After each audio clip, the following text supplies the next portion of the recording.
नमस्कार दोस्तों स्वागत है एक बार फिर से नए वीडियो में आप सभी का। तो आज हम लोग इस सवाल को हल करेंगे।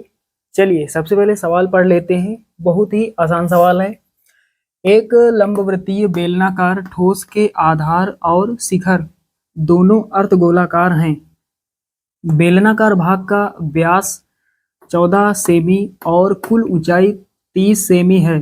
ठोस का संपूर्ण पृष्ठ ज्ञात कीजिए। तो यहाँ पर जो लंबवृत्तीय बेलनाकार ठोस है उसका हमें संपूर्ण पृष्ठ ज्ञात करना है।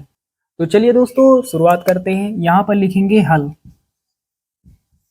तो साथियों यहाँ पर लिखा हुआ है लंबवृत्तीय बेलनाकार ठोस, मतलब बेलन के आकार का कोई ठोस है, मतलब बेलन की ही बात हो रही है। तो यहाँ पर बेलन बना लेते हैं। तो साथियों यहाँ पर हमने लंबवृत्तीय बेलन बना लिया है। उसके बाद सवाल पढ़ते हैं।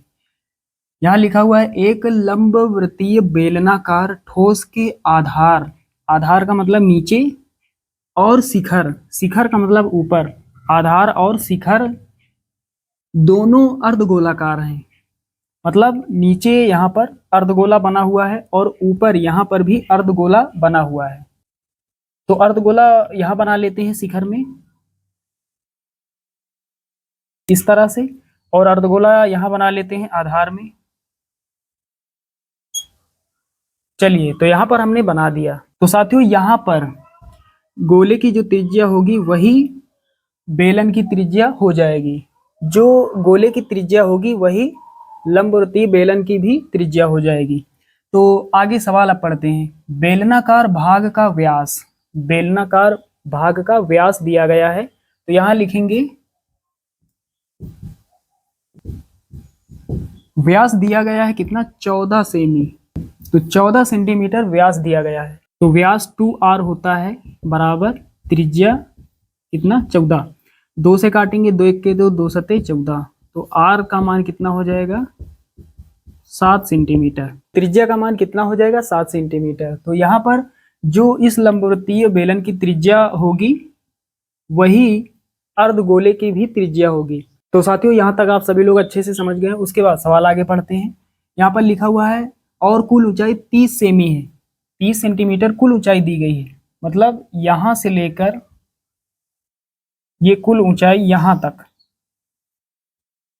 कुल ऊंचाई का मान कितना है, 30 सेमी, 30 सेंटीमीटर ये कुल ऊंचाई है। मतलब यहाँ पर हमें ये जो ठोस लंबवृत्तीय बेलन है यहाँ से लेकर यहाँ तक, ये जो बेलन यहाँ से यहाँ तक बना हुआ है इसकी ऊंचाई नहीं पता है। इसकी ऊंचाई निकाल लेते हैं। तो क्या करेंगे, तो यहाँ लिखेंगे। तो साथियों यहाँ पर बेलनाकार ठोस की ऊंचाई कितनी हो जाएगी, यहाँ पर देख पा रहे हैं त्रिज्या का मान हमने निकाला 7 सेंटीमीटर। तो यहाँ पर गोले की जो त्रिज्या होगी वही उसकी ऊंचाई हो जाएगी। तो गोले की त्रिज्या यहाँ से लेकर यहाँ तक, कि गोले में ऊंचाई नहीं होती है, गोले की त्रिज्या ही गोले की ऊंचाई। तो दोनों अर्धगोलों की त्रिज्याएं क्या हो जाएंगी, इसकी त्रिज्या 7 सेमी और ये भी अर्धगोला है तो इसकी भी त्रिज्या 7 सेमी। त्रिज्याएं बिल्कुल सेम रहेंगी क्योंकि दोनों अर्धगोले हैं, दोनों एक समान है। उसके बाद अब यहाँ पर बेलनाकार ठोस की ऊंचाई, तो ठोस की ऊंचाई कैसे निकालेंगे, कुल ऊंचाई में, कुल ऊंचाई कितनी है 30 सेमी, कुल ऊंचाई में घटा देंगे, कितनी ऊंचाई घटा देंगे, इस अर्धगोले की ऊंचाई और इस अर्धगोले की ऊंचाई, दोनों अर्धगोलों को मिलाकर एक गोला बनेगा। यदि कोई गोला यहाँ पर इस प्रकार से है, इसको हम 20 से काट देते हैं यहाँ से, इस गोले से 2 अर्धगोले बनेंगे। यहाँ पर इस तरह से एक हो जाएगा और एक नीचे वाला भाग हो जाएगा इस तरह से, दोनों को मिला देंगे फिर से गोला बन जाएगा। यहाँ पर माइनस क्या करेंगे, इस अर्धगोले की ऊंचाई प्लस इस अर्धगोले की ऊंचाई, दोनों को जोड़ेंगे, 7 + 7 कितना, 14। तो यहाँ घटाएंगे 14, 30 में 14 जाएगा कितना, 16 सेंटीमीटर। ये किसका मान हो जाएगा, ये हो जाएगा इस लंबवृत्तीय बेलनाकार जो ठोस है इसकी ऊंचाई। तो इसकी ऊंचाई यहाँ से लेकर यहाँ तक अभी हमने निकाला 16 सेमी। तो इस ऊंचाई को हम मान लेते हैं कैपिटल H से और इस ऊंचाई को हम मान लेते हैं स्मॉल h से। साथियों यहाँ तक आप सभी लोग अच्छे से समझ गए होंगे। चलिए अब हमें क्या करना है, सवाल पढ़ते हैं। आगे करना क्या है, ठोस का संपूर्ण पृष्ठ ज्ञात कीजिए। तो यहाँ पर लिखेंगे ठोस का संपूर्ण पृष्ठ।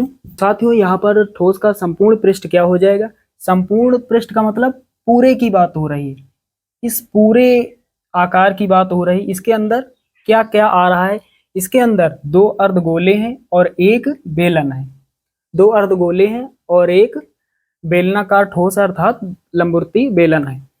तो हमने क्या बताया था कि 2 अर्धगोलों को मिलाकर एक गोला बनता है। तो यहाँ पर सीधा लिखेंगे गोले का पृष्ठीय क्षेत्रफल, गोले का पृष्ठीय क्षेत्रफल प्लस, और इसमें क्या है, लंबवृत्ती बेलनाकार ठोस है। तो यहाँ पर हमने क्या लिखा, बेलन का पृष्ठीय क्षेत्रफल। तो इस पूरे ठोस में क्या क्या है, यहाँ पर 2 अर्धगोले हैं, 2 अर्धगोले का मतलब एक गोला। तो यहाँ पर हमने लिख दिया गोले का पृष्ठीय क्षेत्रफल प्लस एक बेलन है, तो यहाँ पर हमने लिख दिया बेलन का पृष्ठीय क्षेत्रफल। चलिए यहाँ अब सूत्र रख देते हैं। गोले का पृष्ठीय क्षेत्रफल क्या होता है, 4 पाई आर स्क्वायर।